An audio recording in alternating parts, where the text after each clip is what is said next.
pale unapokuwa na utaalamu wa kulizungumza jambo, basi tufikie kwanza ili kupata maelezo ya upande wa serikali, ili kama ni elimu tukusaidie.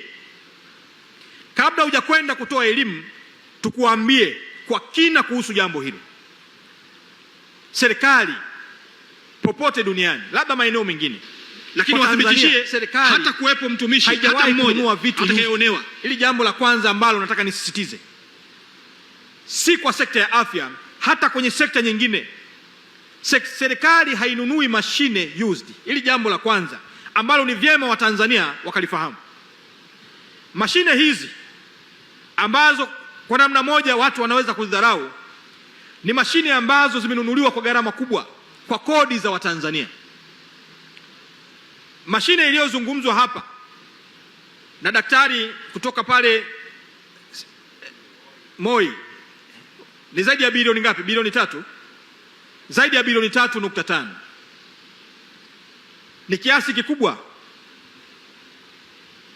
Msisitizo ni kwamba serikali hainunui mashine used iliyotumika, lakini kwa mashine ambayo imezungumzwa na mtaalamu kutoka pale Ocean Road, taasisi ya kansa, imenunuliwa kwa zaidi ya bilioni 18. Mashine moja zaidi ya bilioni 18, ambayo kwa mgonjwa wa kansa ukiingia kwenye mashine ile itakwambia changamoto iko wapi, ugonjwa umeanza lini, na nini kifanyike kuweza kukutibu, na mambo mengine mengi ambayo mimi kiutaalamu siyafahamu. Lakini wataalamu wetu wa taasisi husika wamekuwa wakiyazungumza haya kila siku, na mganga mkuu wa taasisi ya kansa Dr. Diwani anafanya kazi nzuri sana ya kizalendo.